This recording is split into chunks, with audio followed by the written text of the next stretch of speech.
Hello दोस्तों, हम मुकेश यादव। हमारा यूट्यूब चैनल जीएस मस्ती बाय मुकेश यादव पर आपका स्वागत है।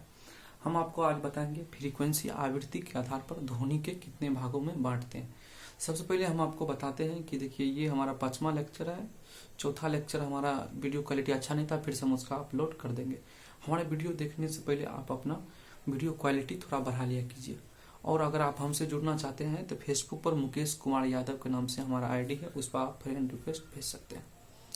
चलिए दोस्तों, हम आपको बताते हैं फ्रीक्वेंसी आवृत्ति के आधार पर ध्वनि को कितना भागों में बांटेंगे। जैसे देखिए, सबसे पहले तो हम आपको एक बात बताना चाहते हैं कि आवृत्ति जो होता है, आवृत्ति बढ़ाने और घटाने से आवाज जिसे हम अभी बोलते हैं, इसमें इसका कोई प्रभाव नहीं पड़ता है। ठीक है। आवृत्ति जो है, आवृत्ति किसी आवाज का फ्रीक्वेंसी, किसी आवाज के, किसी साउंड के सुरीलापन को दर्शाता है। आप यहाँ तक तो समझ गए। आवृत्ति हमारे आवाज को क्या करता है, सुरीलापन को दर्शाता है, नहीं कि हम कितना तेज बोलेंगे, कितना धीमी बोलेंगे, इस पर निर्भर करता है। ये तो आप समझ गए। चलिए हम आपको बताते हैं आवृत्ति। फ्रीक्वेंसी के आधार पर हम साउंड को 3 भाग में बांटते हैं। एक होता है देखिए, फ्रीक्वेंसी के आधार पर हम साउंड को कितने भागों में बांटते हैं, 3 भागों में बांटते हैं। देखिए, एक होता है अपसर्व, जिसको हम नहीं सुन सकते, जिसको हम बोलते हैं इंफ्रासोनिक। इसको होता है ऑडिबल साउंड, जिसको हम सुन सकते हैं, स्वर तरंग। उसके बाद जिसको और हम नहीं सुन सकते, परासर्व, अल्ट्रासोनिक कहते हैं। अब हम आपको एक एक करके बताते हैं किसको काहे हम नहीं सुन सकते हैं, उसको कौन सुन सकता है, नहीं सुन सकता है, क्या होता है, सब कुछ आप हमारे साथ बने रहिए। अच्छा से हम आपको बताएंगे। देखिए, हम सबसे पहले बताते हैं आपको ऑब्सर्व। ऑब्सर्व मतलब कहता है, अब देखिए हम आपको बोल रहे हैं ऑब्सर्व। ऑब्सर्व क्या है, इंफ्रासोनिक। मित्रों, इसका क्या है, इसका आवृत्ति जो होता है, इसका फ्रीक्वेंसी जो होता है 20 हर्ट्ज से कम होता है। 20 हर्ट्ज से कम होता है। 20 हर्ट्ज से क्या होता है मित्रों, कम होता है। 20 इसका फ्रीक्वेंसी जो है, ऑब्सर्व का फ्रीक्वेंसी 20 हर्ट्ज से कम होता है। तो 20 हर्ट्ज से कम होता है, मतलब ये क्या है, 20 हर्ट्ज से कम होता है, इसलिए इसका हम सुन नहीं पाते हैं। ठीक ना मित्रों, ये आवृत्ति हम नहीं सुन सकते। जिसका फ्रीक्वेंसी, जिसकी आवृत्ति 20 हर्ट्ज से कम होगा, उसको हम नहीं सुन पाएंगे। और देखिए, ये लिख भी दिए हैं, इसकी आवाज 20 हर्ट्ज से कम होती है, इसे मानव नहीं सुन सकता, मतलब हम लोग नहीं सुन सकता। भूकंप जो आने से पहले यही तरंग निकलता है, अपसर्व तरंग निकलता है। भूकंप जब आने वाला रहता है, जैसे भूकंप आने वाला है, तो उस टाइम क्या होता है कि अपसर्व तरंग ही निकलता है। यही भूकंप आने से पहले भूकंप आने से पहले इंफ्रासोनिक वेव निकलता है। इंफ्रासोनिक वेव निकलता है। क्या निकलता है, इंफ्रासोनिक वेव निकलता है। भूकंप आने से पहले इंफ्रासोनिक वेव निकलता है। यहाँ तक आप एक तो समझ में आ गए कि 20 हर्ट्ज से कम जिसको रहेगा, उसको हम नहीं सुन सकते। पहले एक बात हम आपको बताना चाहिए, जितना फ्रीक्वेंसी ज्यादा रहेगा, ठीक है ना, जितना फ्रीक्वेंसी ज्यादा रहेगा, उतना उस आवाज का सुरीलापन ज्यादा रहेगा। यहाँ तक आप समझ गए। जितना जैसे फ्रीक्वेंसी ज्यादा रहेगा, किसी आवाज की फ्रीक्वेंसी जितना ज्यादा रहेगा, उतना सुरीलापन को दर्शाता है। उसको उतना क्या करता है, सुरीलापन को दर्शाता है। जितना फ्रीक्वेंसी कम रहेगा, उतना सुरीलापन कम रहता है। तो 20 हर्ट्ज से, जैसे लड़की को फ्रीक्वेंसी आवाज का ज्यादा रहता है, लड़का का कम रहता है, तो इतना कम हो जाना, इतना मतलब फटल आवाज निकलते रह जाना। फ्रीक्वेंसी कम होने का मतलब क्या, फटल आवाज। लड़का के फट बोलते रहता है। गाधा देखते हैं, करता है, उसकी आवाज क्या रहता है, फ्रीक्वेंसी, उसकी फ्रीक्वेंसी बहुत ज्यादा रहता है। मित्रों, नहीं, फ्रीक्वेंसी बहुत कम रहता है। जिसका फ्रीक्वेंसी बहुत कम से कम, एक ऐसा लिमिट तो होगा जो हम लोग नहीं सुन पाएंगे। तो जिसका फ्रीक्वेंसी 20 हर्ट्ज से कम हो, उसको हम लोग मानव नहीं सुन पाता है। ठीक ना, आप यहाँ तक समझ गए। इसको कौन सुनता है, इसका कुत्ता बिल्ली सुनता है। ये भूकंप आने से पहले आता है। यहाँ तक तो आप समझ गए। इंफ्रासोनिक। अब हम आपको बताते हैं ऑडिबल साउंड। यहाँ लिख दिया, देखिए, सर्वतर ऑडिबल साउंड, जिसको हम लोग सुनते हैं, इसकी आवृत्ति 20 हर्ट्ज से लेकर के 20,000 हर्ट्ज। हर्ट्ज क्या होता है, फ्रीक्वेंसी का एक मात्रक है, इसलिए इसको हम हर्ट्ज कहते हैं। ठीक है ना, फ्रीक्वेंसी का एक मात्रक है, जिसको हम हर्ट्ज कहते हैं। तो इसकी आवृत्ति क्या होता है, 20 हर्ट्ज से लेकर के 20,000 हर्ट्ज तक होता है। ठीक है ना मित्रों, इसकी आवृत्ति 20 हर्ट्ज से लेकर के 20,000 हर्ट्ज तक होता है। इसको हम लोग सुन सकते हैं, इसका मानव सुन सकता है। देखिए यहाँ लिखिए सर्वतर इनकी आवृत्ति 20 हर्ट्ज से लेकर 20,000 तक होता है। 20 हर्ट्ज, हर्ट्ज किसको बोलते हैं? एच जेड किसको बोलेंगे मित्रों? इसका फ्रीक्वेंसी का मात्रा कहते हैं। 20 से लेकर 20,000 तक हम सुन सकते हैं। आपको हम एक एग्जाम्पल देख बताइए, हम जो अभी बोल रहे हैं, ये हम जो अभी बोल रहे हैं मित्रों, इसका फ्रीक्वेंसी कितना है? हम जो अभी बोल रहे हैं इसका फ्रीक्वेंसी कितना है, यही आपको बताना। जो हम जो अभी बोल रहे हैं इसका फ्रीक्वेंसी है कितना। तो मित्रों फ्रीक्वेंसी क्या है? यही के बीच में फ्रीक्वेंसी हुआ 20 हर्ट्ज से 20,000 के बीच में। आप एक बात बताइए, एक किसी का फ्रीक्वेंसी 100 हर्ट्ज है, किसी को 200 हर्ट्ज है, एच जेड हुआ एच जेड। अभी बताइए मित्रों, किसी का फ्रीक्वेंसी 100 हर्ट्ज है, यहाँ लिख देते चलिए आपको देखने के लिए। यहाँ किसी की फ्रीक्वेंसी 100 हर्ट्ज है, किसी के 200 हर्ट्ज है, किसी की फ्रीक्वेंसी 100 हर्ट्ज है, किसी का 200 हर्ट्ज। आप ही बताइए किसका आवाज ज्यादा सुनाई देगा, किसका आवाज तेज सुनाई देगा हमें? तो मित्रों देखिए, नहीं इसका आवाज तेज सुनाई देगा हमको, नहीं इसका आवाज तेज सुनाई देगा। अभी हम आपको बताए थे कि फ्रीक्वेंसी आवृत्ति आवाज तेज और ज्यादा को नहीं दर्शाता है, ये सुरीलापन को दर्शाता है। इसका आवाज सुनने में बड़ी मजा आएगा। लड़की की फ्रीक्वेंसी ज्यादा होता है आवाज का, लड़का ढोल तरीका फटल आवाज बोलता है, इसलिए इसका आवाज सुनने में आवाज एक ही रंग रहेगा। तेजे आवाज, अगर आवाज दोनों का सेम रहेगा, वॉल्यूम दोनों का आवाज जो जितना बढ़ाते हैं आवाज सेम रहेगा, मगर इसका आवाज सुरीलापन होगा। ठीक ना, समझ गए यहाँ तक? उसके बाद हम आपको बताते हैं इंफ्रासोनिक तो हम बताइए दिए आपको। उसके बाद ऑडिबल साउंड भी बता दिए। उसके बाद हम बताते हैं प्रासर्वतरंग। प्रासर्वतरंग क्या होता है? इसको भी मानव नहीं सुन पाता, इसका आवाज इतना सुरीलापन हो जाता है, इतना ज्यादा पूरा सुरीलापन हो जाता है जो हम लोग सुन ही नहीं पाते हैं। ठीक ना, इसका आवाज क्या होता है? इतना सुरीलापन हो जाने के कारण इसकी आवृत्ति हम सुन नहीं पाते। तो इसका आवृत्ति क्या होता है मित्रों? 20,000 हर्ट्ज से अधिक होता है। इसका आवृत्ति क्या होता है? 20,000 से अधिक होता है। ठीक ना, हर्ट्ज इसका फ्रीक्वेंसी है, इसका आवृत्ति क्या होता है? 20,000 हर्ट्ज से अधिक होता है। ठीक है मित्रों, देखिए इन्हें हम नहीं सुन सकते। आपको हम एक बार फिर से रिवाइज कराते हैं, अच्छा सा आप बने रहिए हमारे साथ, अच्छा से समझिए। देखिए फ्रीक्वेंसी आवृत्ति आवाज तेज और ज्यादा को नहीं दर्शाता है। पहले नंबर में ये आप अच्छा से समझ लीजिए। दूसरा नंबर में ये सुरीलापन को दर्शाता है, कितना आपकी आवाज मिठास है आपकी आवाज में। कोयल, लड़की, देखते हैं कितना आवाज होता है। मच्छर, लड़की, पता नहीं दोनों में की सामनाता है, दोनों खून चूसता है। ठीक ना मित्रों, तो देखिए किसका आवाज क्या है, कितना सुरीलापन है उसको दर्शाता आवृत्ति। तो हम लोग कोई 20 हर्ट्ज से आवृत्ति जिसका कम रहेगा, 20 से कम रहेगा, उसको हम लोग नहीं सुन पाते, जिसको बोलते इंफ्रासोनिक। भूकंप के टाइम में यही तरंग निकलता है। आपसे क्वेश्चन पूछ सकता है कि इंफ्रासोनिक अपसर्व तरंग कब निकलता है? तो भूकंप के समय निकलता है। उसके बाद हम आपको बताएं ये 20 हर्ट्ज से कम होता है, इसको कुत्ता बिल्ली सब सुन सकता है। उसके बाद हम आपको बताएं सर्वतरंग, ऑडिबल साउंड, जिसको सर्वतरंग हम लोग सुन सकते हैं, उसका फ्रीक्वेंसी जो होता है 20 हर्ट्ज से लेकर के 20,000 हर्ट्ज तक होता है। उसके बाद हम आपको बताएं सर्वतरंग, अल्ट्रासोनिक। क्या बोले हम आपको बताएं मित्रों? आपको अल्ट्रासोनिक, इन्हें हम नहीं सुन सकते। इतना आवाज इसका सुरीलापन होता है ना कि हम सुन ही नहीं सकते। अब 20 हर्ट्ज से आवाज इतना फटल रहता है ना, वो हम नहीं सुन पाते। तो क्या होता है मित्रों? इसका 20,000 हर्ट्ज से ज्यादा होता है, इन्हें हम नहीं सुन सकते। चमगादड़ जो आवाज निकलता है उसमें 1,00,000 हर्ट्ज होता है, उसका फ्रीक्वेंसी क्या होता है? 1,00,000 हर्ट्ज होता है। तो उसको तो हम ऑटोमेटिक नहीं सुन पाएंगे। 20 से 20,000 हर्ट्ज तक हम सुनते, 1,00,000 हर्ट्ज तो हम सुन ही नहीं पाएंगे। तो जब भी कोई कमरा में, जैसे यही कमरा है, इसी रूम में अगर कोई चमगादड़ घुस गया तो क्या करता है कि वो प्रासर्व तरंग छोड़ना शुरू कर देता है, अल्ट्रासोनिक वेव छोड़ना शुरू कर देता है। 1,00,000 हर्ट्ज है तो वो क्या करता है कि जहां छोड़ता है फ्रीक्वेंसी का 1,00,000 हर्ट्ज का, जैसे ही कमरा में घुस गया तो उसको निकलने का रास्ता अगर नहीं मिल रहा है तो क्या करेगा कि अपना से छोड़ना शुरू कर देगा, अल्ट्रासोनिक वेव छोड़ना, आवाज अल्ट्रासोनिक वेव छोड़ना शुरू कर देगा। और जैसे ही यहाँ पर चमगादड़ यहाँ छोड़ेगा तो उसका वेव यहाँ टकरा कर दो, फिर वापस उसके पास आ जाएगा।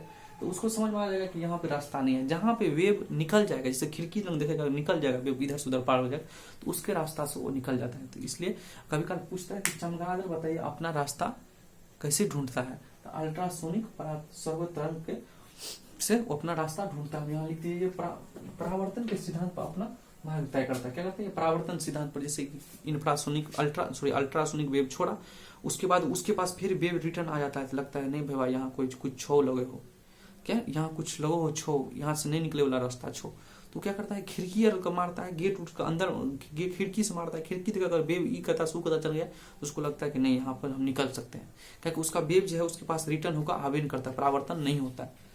तो आप तो इतना समझ हो गए मित्रों। उसके बाद हम आपको बताया कि प्रासर्व ध्वनि उत्पन्न कैसे करते हैं। प्रासर्व ध्वनि उत्पन्न जो करते हैं, इलेक्ट्रोफिजिक एक मशीन होता है, इलेक्ट्रोफिजिक इफेक्ट। प्रासर्व ध्वनि उत्पन्न करने के लिए एक मशीन होता है, प्रासर्व ध्वनि जिसको हम नहीं सुन सकते हैं, उसको उत्पन्न करने के लिए एक मशीन उसका जिसको फिजो इलेक्ट्रिक इफेक्ट, प्रासर्व ध्वनि उत्पन्न करने के लिए फिजो इलेक्ट्रिक इफेक्ट का प्रयोग करते हैं। किसको बोलते हैं? फिजो इलेक्ट्रिक इफेक्ट। याद रखिएगा मित्रों, ये फिजो इलेक्ट्रिक इफेक्ट लिखा हुआ है, फिजो इलेक्ट्रिक इफेक्ट। उसके बाद हम आपको बताते हैं सोनार जो होता है, सोनार में भी प्रासर्व ध्वनि के तरंग का प्रयोग किया जाता है। सोनार जो होता है, साउंड एलिगेशन रेंजिंग, सोनार में क्या होता है मित्रों? सोनार में भी इसी का प्रयोग किया जाता है। यहाँ आप इसका स्क्रीनशॉट आप लीजिए, इसका आगे फिर हम बताते हैं।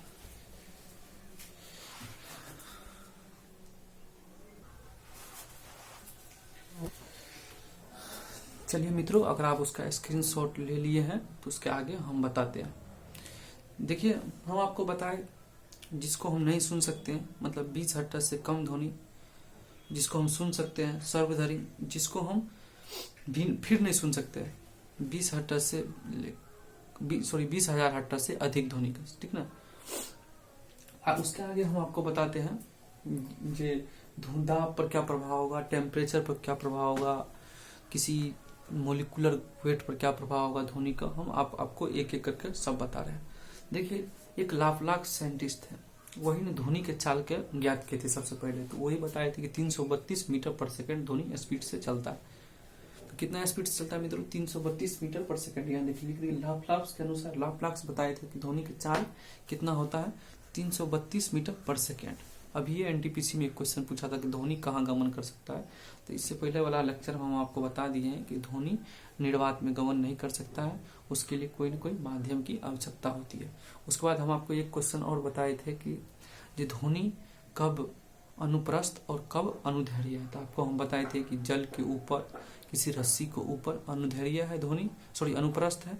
उसके बाद हम बताए पानी के अंदर किसी चीज के अंदर जो है अनुदैर्घ्य। 3 कंडीशन में अनुदैर्घ्य होता है और 2 कंडीशन में अनुप्रस्थ होता है, आपको हम बताए थे। इसलिए कहीं भी अगर रहेगा तो ऑप्शन में हम मारेंगे अनुदैर्घ्य, ठीक है ना। अगर बहुत रहेगा तो बहुत मारेंगे। उसका आगे हम आपको बता, देखिए हम आपको बताए कि लाप्लास के अनुसार ध्वनि की चाल कितना है? 332 मीटर पर सेकेंड है।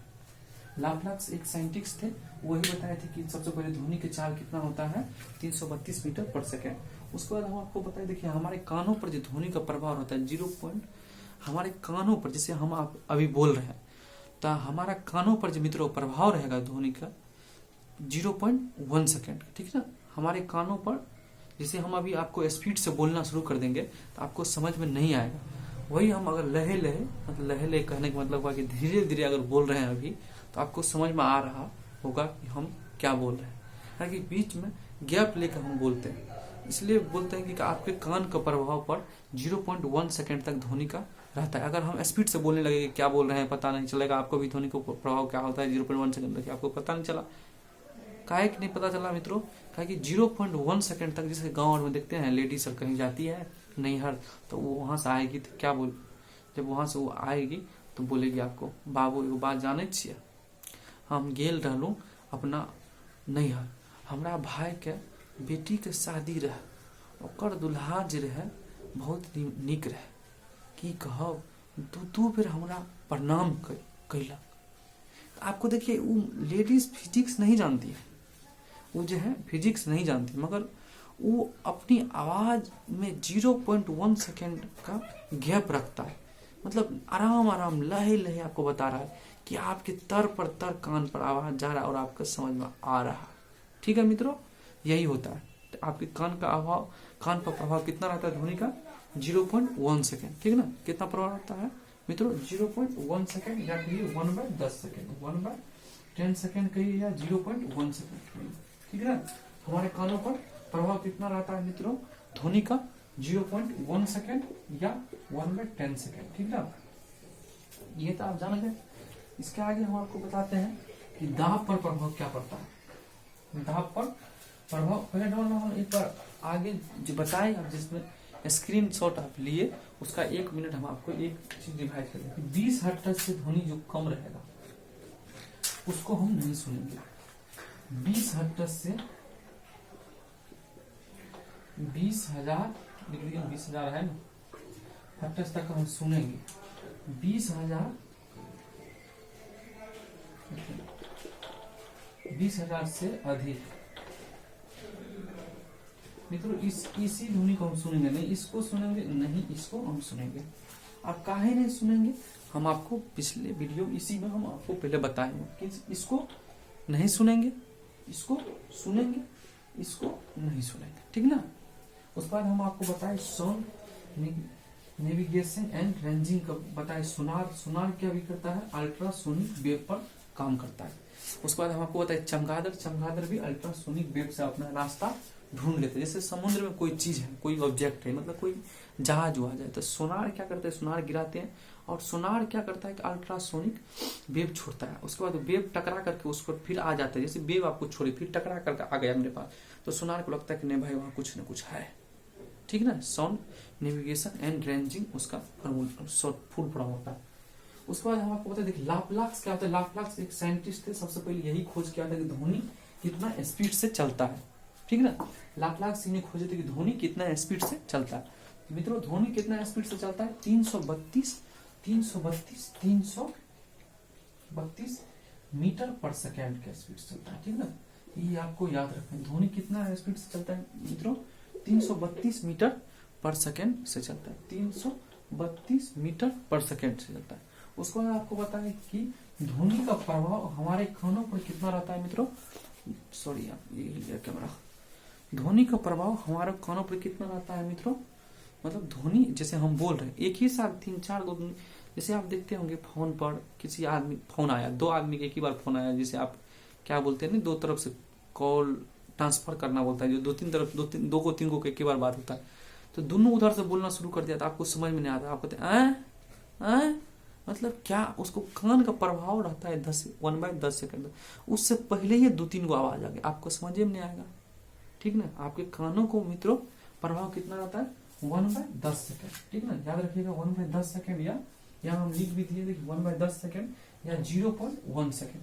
उसके बाद आपको हम बता रहे दाब क्या होता है, प्रेशर पर ध्वनि का प्रभाव क्या होता है। प्रेशर पर मित्रों ध्वनि का प्रभाव नहीं होता है, ठीक ना। प्रेशर पर दाब पर ध्वनि का प्रभाव नहीं होता है। ध्वनि दाब जो होता है, प्रेशर जो होता है ध्वनि का कुछ भी इफेक्ट नहीं करता है, कुछ भी इधर उधर नहीं करता है। इसलिए क्वेश्चन आएगा कि दाब का ध्वनि पर कोई प्रभाव नहीं पड़ता है। याद रखिएगा ये क्वेश्चन पूछ सकता है कि दाब पर ध्वनि का प्रभाव बताइए कुछ होता है, तो दाब पर प्रेशर पर ध्वनि का प्रभाव नहीं होता है। उसके बाद हम आपको बताते अनुभार मतलब मोलिकुलर वेट। जिसे गैस हवा में तो बहुत सारा गैस है, हीलियम सब है, आर्गन है, मतलब कौन सा गैस में ध्वनि कितना स्पीड से चलेगा, उसका क्या प्रभाव पड़ेगा, ये सब हम आपको बताते हैं। देखिए मित्रों क्या होता है कि अनुभार जिसका मोलिकुलर वेट, जिसको मोलिकुलर मास, जिसका भार ज्यादा रहेगा उसमें ध्वनि उतना स्लो चलेगा, ठीक ना मित्रों। जिसका मोलिकुलर वेट ज्यादा रहेगा उसमें ध्वनि क्या करेगा, उतना स्लो चलेगा, उतना धीमी चलेगा। तो अनुभार में क्या फर्क पड़ता है मित्रों, देखिए अनुभार तथा ध्वनि का चाल व्युत्क्रम अनुपाती होता है, व्युत्क्रम संबंध रखता है, इनवर्सली प्रोपोर्शनल होता है, ठीक ना। देखिए हम आपको बोले कि दाब का कोई प्रभाव नहीं पड़ता है। उसके बाद अनुभार जो होता है मोलिकुलर इसका अनुभार तथा ध्वनि चाल का व्युत्क्रम संबंध रहता है, मतलब इनवर्सली प्रोपोर्शनल रहता है। अगर जिसका मोलिकुलर वेट ज्यादा रहेगा, जिसका मोलिकुलर मास ज्यादा रहेगा उसमें ध्वनि का स्पीड घट जाएगा, उसमें ध्वनि का चाल घट जाएगा। जिसका मोलिकुलर वेट ज्यादा रहेगा उसमें ध्वनि का चाल घट जाएगा, जिसका मोलिकुलर वेट कम रहेगा उसमें ध्वनि का चाल बढ़ जाएगा, ठीक है ना मित्रों। देखिए इनवर्सली प्रोपोर्शनल का मतलब क्या होता है, आप ही बताइए। मतलब इनवर्सली प्रोपोर्शनल का मतलब क्या हुआ कि अगर ये बढ़ेगा तो ये घटेगा, ये घटेगा तो ये बढ़ेगा। इसका मतलब यही ना हुआ, ये बढ़ेगा तो ये बढ़ेगा, तो ये घटेगा, ये घटेगा तो ये बढ़ेगा, ठीक है ना। ये बढ़ेगा तो ये घटेगा, और ये घटेगा तो ये बढ़ेगा। तो इसी के अनुसार हम क्या बोले, अनुभाग तथा ध्वनि का चाल का व्युत्क्रम संपन्न रहता है। उसके बाद हम देखिए यहाँ लिख दिए हैं, देखिए V1 बराबर होता है inversely proportional under root, V1 बटा V2 बराबर M2 बटे M1 का रूट है। आप ही बताइए मित्रों, इसमें किस में चलेगा। जब क्वेश्चन पूछेगा तो हम आपको एक अलग से क्वेश्चन का न्यूमेरिकल का वीडियो हम साउंड का एक अलग से करवाएंगे, उसमें सब ठो क्वेश्चन हम करवाएंगे, ये फॉर्मूला पर क्वेश्चन किस टाइप का पूछा जाएगा। अभी आप बताइए मित्रों, इसमें किस में सबसे ज्यादा ध्वनि तेज चलेगा।